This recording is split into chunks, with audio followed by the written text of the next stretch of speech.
Quand nous entendrons la douce mélodie d'une lyre résonner au loin, dans l'immensité de la nuit, nous saurons qu'il s'agit de la lyre d'Orphée.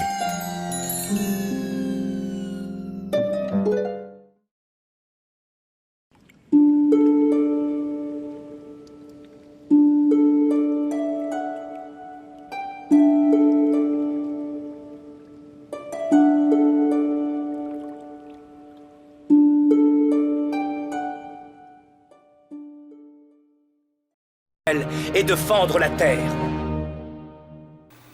Salut tout le monde, c'est Orpheus, je vous souhaite la bienvenue sur ma chaîne YouTube pour une nouvelle review, la première de la rentrée, qui va être aujourd'hui consacrée à une figurine Miklos classique, qui n'est autre que le disciple de Doko, le chevalier de la balance. Alors si je vous dis disciple de Doko, vous allez me répondre quoi? Shiryu, le chevalier du dragon? Eh bien non, aujourd'hui nous allons faire la review de Tenma, le chevalier de Pégase, issu de la série de Lost Canvas.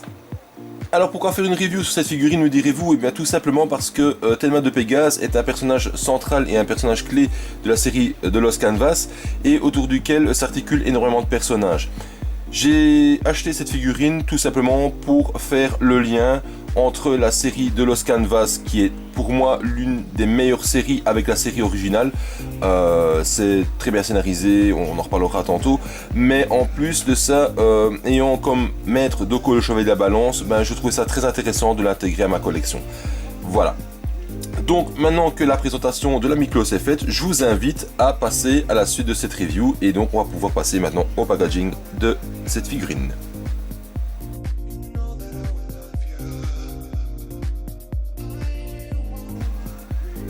Que retrouve-t-on donc sur cette boîte? Eh bien, tout d'abord, c'est une boîte de type Miklos classique, donc de forme carrée en volet.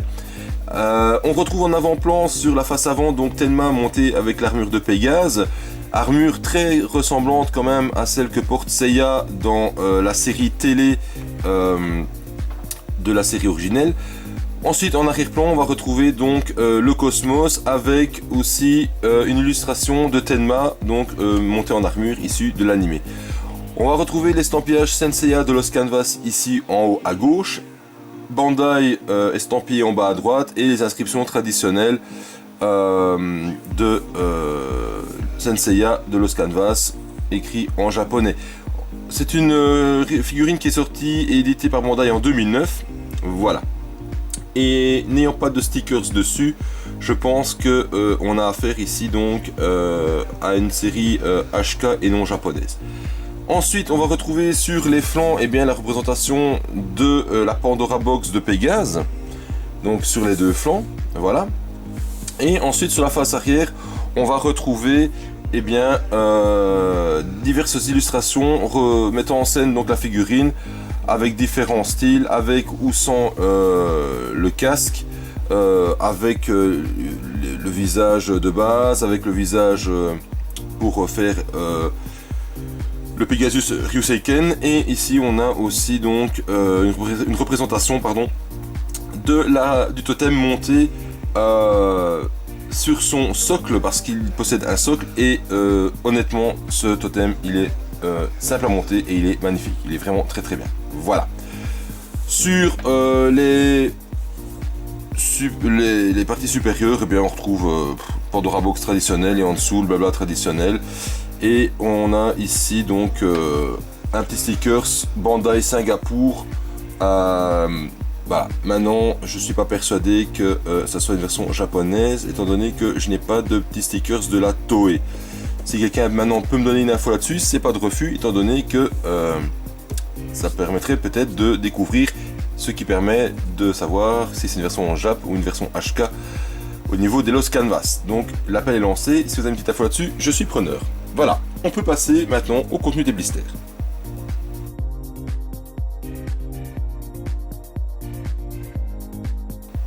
Alors, première chose, on va retrouver au niveau des blisters, la notice traditionnelle en couleur. Hop, voilà. Avec dedans un petit papier, je suppose pour faire des commandes. On a le petit stickers Pegasus qui est fourni avec, pour mettre sur les socles. Et ensuite, donc, nous avons ici donc la notice en couleur avec la Pandora Box illustrée sur l'avant. À l'arrière de la Pandora Box. Et à l'intérieur, donc, la représentation du montage du totem et de la figurine en couleur, donc bleu, blanc, avec un petit peu de rosé pour différencier certaines pièces. De l'autre côté, on va retrouver quoi? Eh bien, on va retrouver représentation de Tenma montée donc en armure et le totem monté. Et alors ici, on retrouve la publicité avec les Blu-ray et les DVD de Lost Canvas. Voilà, une petite biographie sur Tenma qui apparemment dans l'histoire aurait 15 ans, pèserait 56 kg, ferait 1m68. Voilà. Après le restant, je ne comprends pas le japonais, donc difficile de vous en donner plus au niveau des informations. Voilà. Ceci reprend donc le contenu de la notice. Ensuite, nous avons deux blisters. Le premier blister, il reprend ici donc... Ah, une petite pièce qui est tombée. Alors, on va mettre quoi dedans, voilà. Premier blister reprenant donc la figurine principale avec la chevelure complète. La chevelure ici pour mettre le casque, le diadème, c'est plutôt un diadème.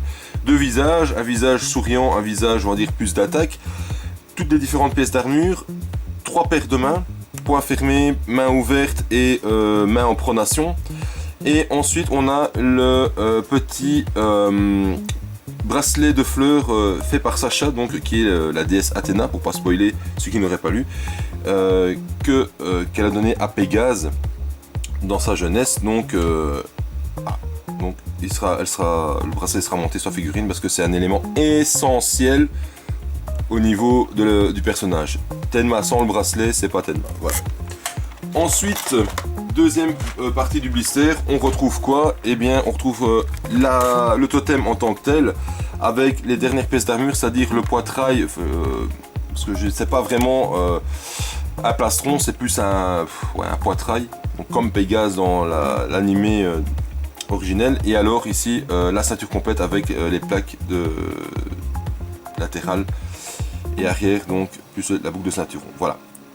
L'armure est, comme vous pouvez le voir, de couleur non pas argentée, mais avec une grosse touche de bleu dedans, et ça rend absolument super bien au niveau de la couleur de la figurine. Ça fait un peu penser à une version OCE de Pégase chez Bandai. Voilà. Maintenant que la présentation des blisters est faite, eh bien on va pouvoir passer au montage de la figurine.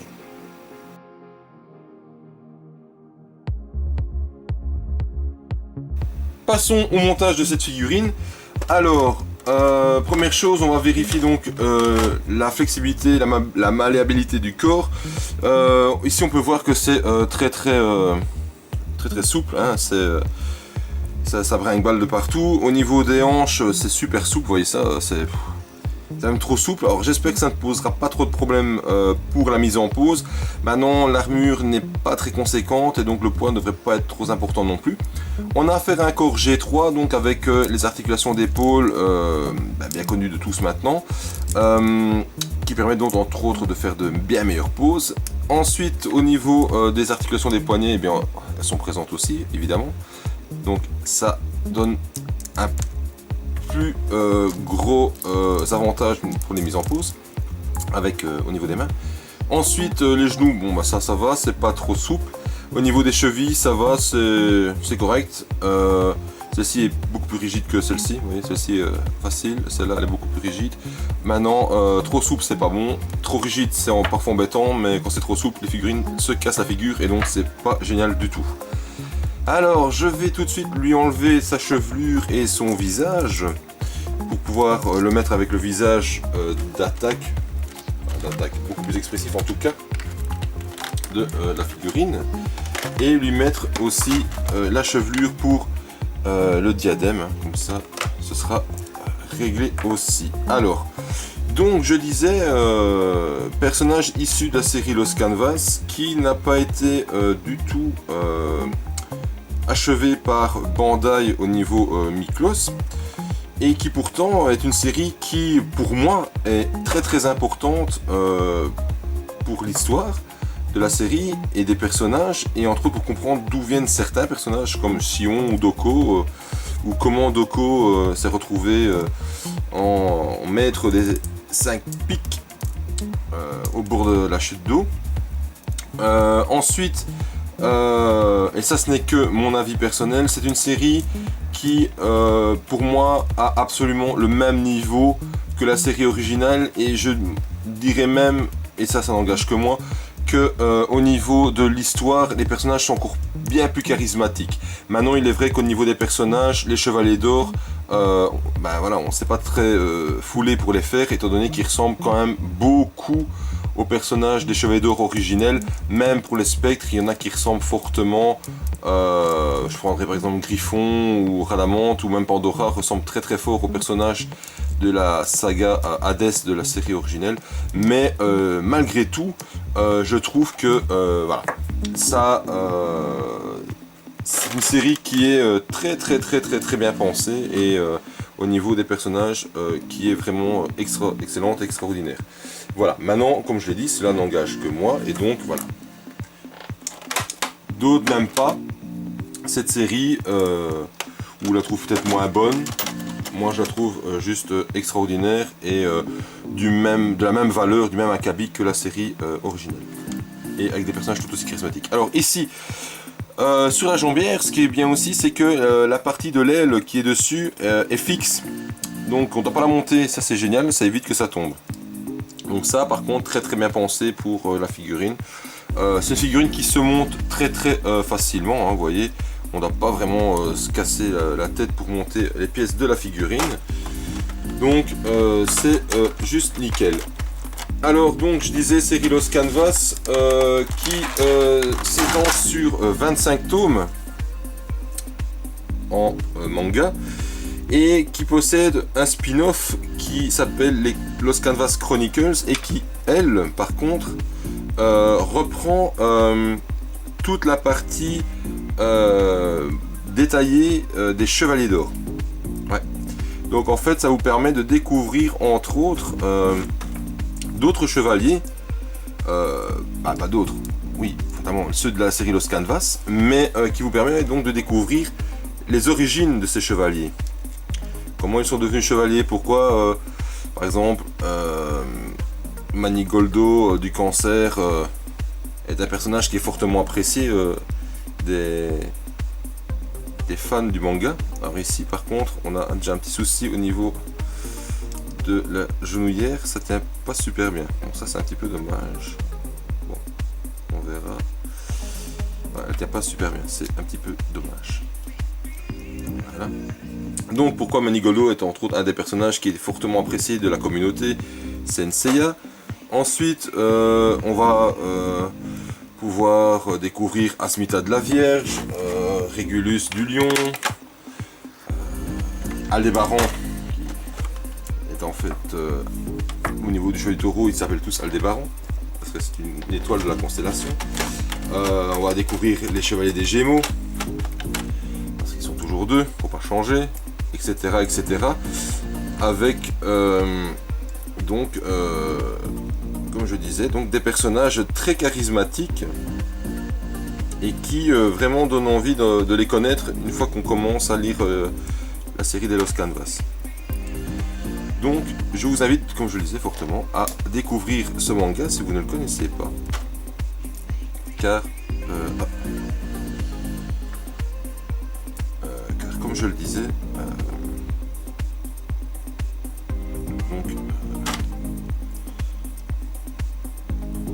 est très bien au niveau scénario et au niveau du charisme des personnages. Bon, alors ici, ce que je trouve un petit peu dommage, c'est qu'au niveau de la cuissarde, elle pourrait remonter un tout petit peu plus, parce que je trouve que c'est pas extraordinaire pour la jambière. Voilà. Donc que dire de plus sur cette série?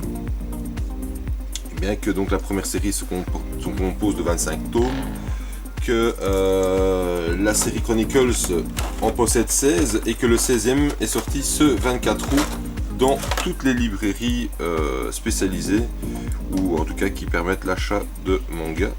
Donc et qui est le dernier tome, et qui n'en comportera pas plus quant à la connaissance, à la découverte des origines des Chevaliers d'Or. Alors je trouve trouve que c'est pas extraordinaire par contre au niveau de la genouillère, bon ça ne tient pas du tout. Donc ça je pense que je vais les enlever en attendant. Ça va faire pâte à fixe, parce que je n'ai pas envie de m'embêter avec ça.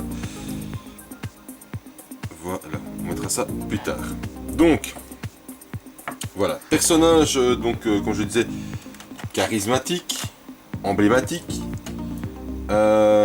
qui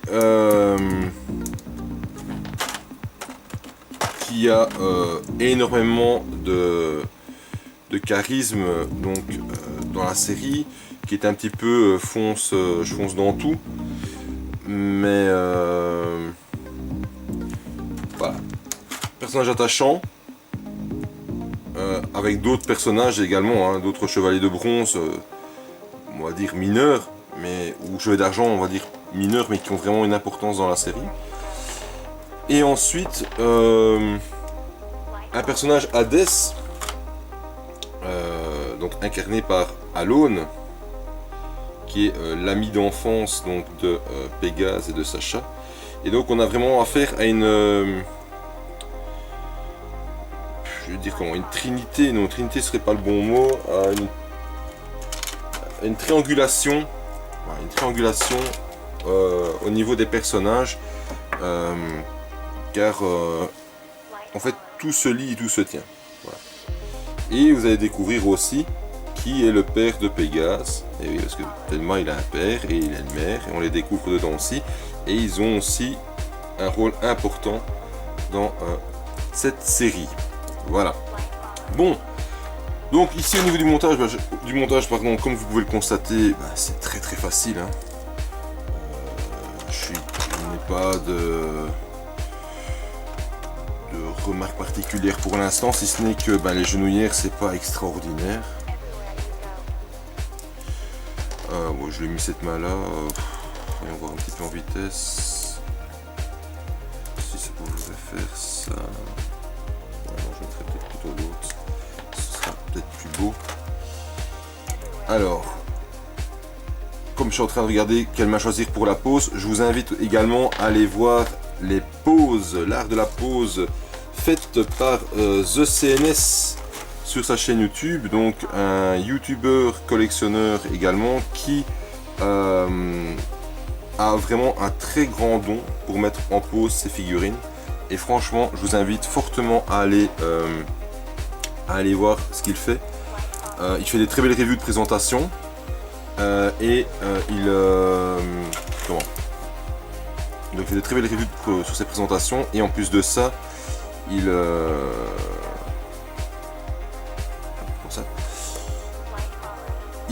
a l'art de faire des pauses, enfin l'art, sans faire de mauvais jeu de mots, et donc parce que vu qu'il a titulé ses reviews l'art de la pose, il a vraiment un don, je trouve, pour faire des pauses au niveau de ses figurines, et ça met super en valeur celle-ci.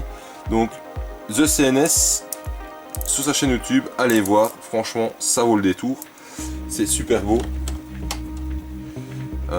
C'est très intéressant, et franchement il n'y a pas de souci, vous pouvez mettre en place les poses qu'il vous présente, parce que franchement ça ne met que en valeur vos figurines. Voilà. Ça c'est bon. Vous voyez ici Pégase se monte super facilement, rien à redire, franchement c'est nickel, pas besoin de notice pour le monter, ça va tout seul. Alors ici petit bémol par contre au niveau des plaques latérales du ceinturon, donc les plaques déjà sont en plastique, donc la plaque arrière est en métal, d'accord, elle est en métal celle-ci, les plaques latérales sont en plastique, et bon c'est pas génial, j'aurais peut-être pu les faire en métal, ça aurait été sympathique, hein, comme sur certaines autres figurines. Elles se rajoutent sur les ailes du totem pour former les ailes.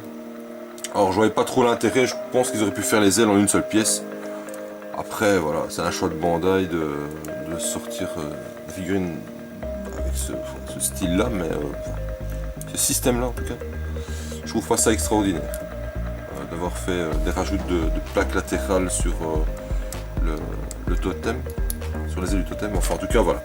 C'est comme ça que ça se monte, et alors la petite boucle avec les deux petites pines devant, voilà. Hop, comme ceci. Et je pense que je vais aller tout de suite opter pour la Patafix. Je reviens tout de suite. Parce que j'ai pas envie de m'embêter avec ces genouillères qui tombent. Donc la Patafix, l'ami de tous les collectionneurs Senseiya. D'ailleurs je pense qu'on devrait toucher des royalties pour ça, parce que au nombre de kilos qu'on pourrait... Enfin, kilos c'est exagéré, mais je veux dire, quand on voit le nombre de Patafix qu'on doit mettre parfois sur certaines pièces, c'est abusé. Franchement c'est abusé, et au prix de certaines figurines, eh bien, on pourrait quand même avoir quelque chose de meilleure qualité. Et les genouillères, c'est vraiment quelque chose de récurrent chez Bandai.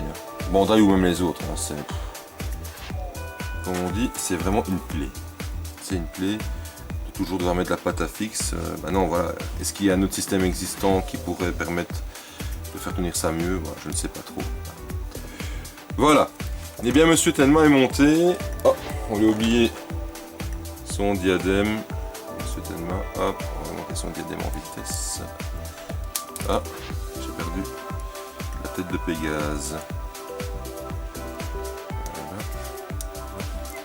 C'est placé. C'est placé. Non.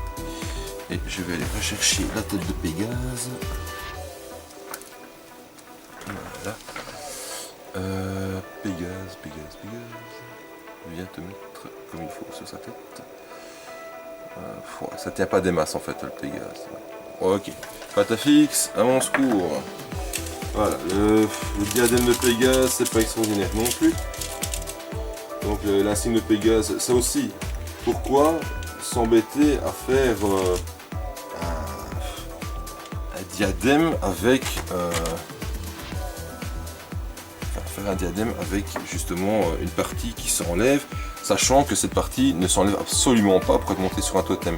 Parfois je trouve que la réflexion dans la conception des figurines est un tout petit peu pas bien pensée, parce que voilà, il y a des pièces que même sur le totem, quand on le monte, ne doivent pas être défaites, comme ici cette petite tête de Pégase sur le diadème. Et ici on voit que bah oui, tout de suite il faut mettre de la Patafix, sinon ça tient pas, parce que la chevelure repousse légèrement la tête du Pégase. Donc voilà, c'est pas extraordinaire. Maintenant peut-être que Bandai a des actions chez Patafix, on sait jamais. Donc voilà. Hop, là et ainsi il va bien tenir. Voilà. Et notre Tenma est ainsi monté, voilà, hop, une petite pause succincte en vitesse, hop, voilà. Alors comme je disais, pour la souplesse du corps, et bien voilà, l'armure n'est pas très conséquente, donc ne pèse pas très lourd, et fatalement bah, ça facilite la mise en place de la pose. Voilà, le montage est terminé, je vous donne rendez-vous dans quelques instants pour la pose finale et le débrief de cette figurine. A tout de suite.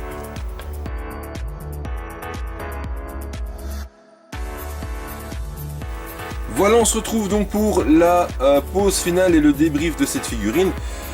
Alors, comme d'habitude, je vais commencer par le côté esthétique. Donc, je l'ai dit, c'est une armure qui est très très belle, hein. Sans défaut. La couleur est très belle, donc on est sur un argenté bleuté type OCE qui donne vraiment un très gros cachet au personnage. Et qui est très très proche donc de la version de l'animé. Alors au niveau du montage, pas trop de soucis, si ce n'est les genouillères qui posent souci parce qu'elles ne tiennent pas bien, et aussi donc le diadème, donc le cheval de son diadème qui tient pas forcément super bien une fois que les cheveux sont placés, parce que ça c'est vraiment contre, et donc un petit bout de Patafix aide. Le ceinturon, ça tient super bien, bémol pour les plaques latérales du ceinturon qui sont en plastique. Sinon, en dehors de ça, rien de plus. Et alors, j'ai dit une petite erreur tantôt, donc les petites ailes sur le côté des jambes, enfin des jambières ne sont pas fixes, elles sont amovibles, on peut les retirer, mais elles tiennent super bien. Donc franchement, pas de souci avec ça. Tantôt, je l'ai fait tomber pendant le montage. Et j'ai remise en vitesse, et franchement c'est parce que j'ai vraiment tiré dessus qu'elle est tombée, et voilà. Mais pour moi elles étaient fixes, mais c'est vrai que quand on pousse un petit peu dessus, elles tombent, mais elles tiennent vraiment bien, donc c'est quasiment fixe dessus. Alors, petit bémol aussi par contre, c'est qu'au niveau des visages, on en a que deux. Le visage principal, souriant, bah, il est vraiment neutre, et le visage, on va dire, plus dynamique, plus pose d'attaque, bah, il est bien, mais un deuxième aurait été pas mal. Mais voilà, maintenant c'est malgré tout deux beaux visages, et on est quand même que sur de la Miklos classique, donc voilà, on n'a pas les avantages d'une version EX où on a 3, 4, 5 parfois visages dedans disponibles pour faire d'autres choses. Au niveau de la mise en place de la pose, rien de compliqué, elle est hyper équilibrée, les chevilles se plient comme il faut et sont assez rigides que pour bien maintenir la pose. Et donc voilà, comme vous pouvez le voir ici, bien Tenma est en pose d'attaque pour être placé en vitrine. Alors je vais le placer tout d'abord comme ça en vitrine et plus tard je ferai une pose avec Doko à côté de lui, mais voilà, je vous présenterai à l'occasion ma collection, mais c'est pas encore pour tout de suite parce que j'ai encore d'autres reviews à vous présenter avant de pouvoir vous la montrer. Voilà. En résumé, figurine que je peux vous conseiller d'avoir dans votre collection si vous êtes intéressé par le lien qu'il pourrait avoir entre Lost Canvas et la série originale de par le personnage de Tenma de Pégase. Ensuite, maintenant, ne vous faites pas d'illusions, je pense pas que Bandai va un jour, ou alors ce serait là vraiment grosse surprise, mais je ne pense pas que Bandai un jour se lance dans la suite de ces figurines. C'est, je pense, une série qui a été commencée au tout début parce que étaient sortis les OAV, donc la série Lost Canvas. Il faut savoir que cette série ne possède que 2 saisons, ils n'en ont pas fait d'autres. Elle est magnifique visuellement, franchement, ça n'a rien à voir avec la série animée qu'on connaît originale avec Sayar et les autres. Ses autres compagnons, c'est beaucoup plus beau, c'est beaucoup plus fin dans le dessin, il y a beaucoup plus d'effets, enfin ce sont des OAV, et le problème c'est comme ce sont des OAV, ça coûte de l'argent, ça coûte plus cher la production qu'une série traditionnelle, et apparemment voilà, il n'y a pas eu beaucoup, ça coûtait trop cher et peut-être pas assez d'engouement au niveau du Japon. Par contre chez nous les Français et les Belges, ou même les Espagnols, il y a un gros engouement pour cette série là, et je pense que la Toei devrait revoir un petit peu sa copie et peut-être continuer et finaliser cette série animée, même en repartant un peu sur du dessin peut-être moins coûteux, un peu comme la série Hades qui au départ était vraiment magnifique dans les premiers épisodes du Sanctuaire et qui après a été beaucoup plus simplifié au niveau des dessins pour la finalité avec les lésions. Donc peut-être un jour aurons-nous la suite de cette série, peut-être à ce moment-là ressortiront-ils Bandai une nouvelle série de figurines, ou peut-être que d'autres fabricants vont les produire. C'est pas improbable non plus, sachant qu'en plus les autres personnages existants sont très charismatiques et sont très beaux. Pour info, il est disponible maintenant dans les prix de 250-300 €, une figurine en résine d'Albafika des Poissons.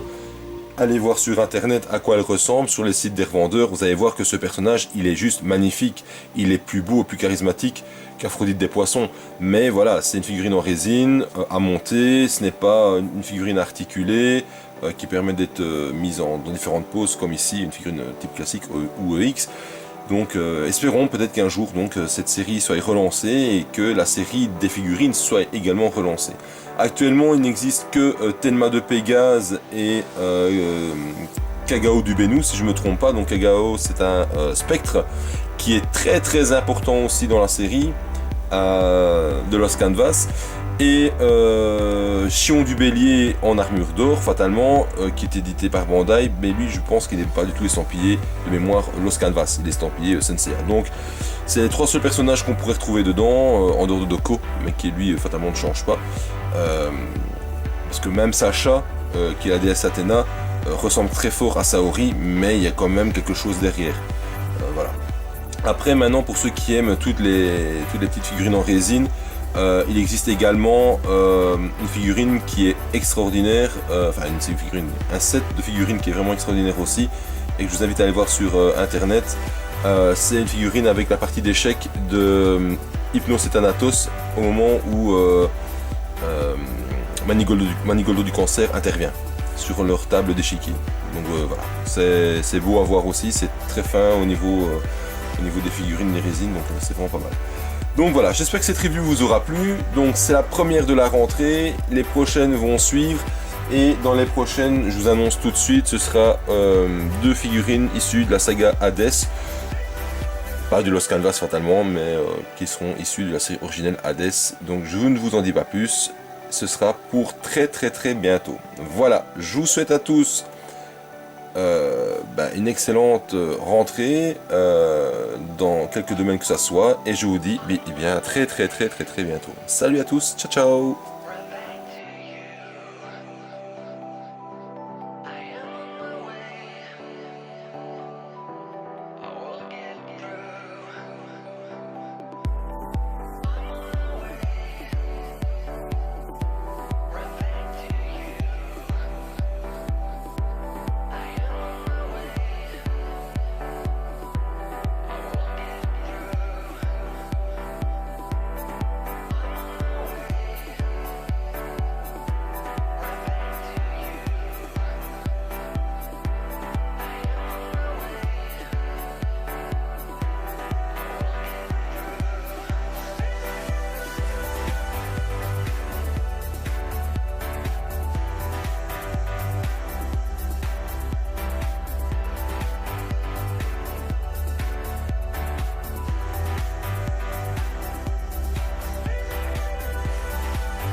Quand nous entendrons la douce mélodie d'une lyre résonner au loin, dans l'immensité de la nuit, nous saurons qu'il s'agit de la lyre d'Orphée.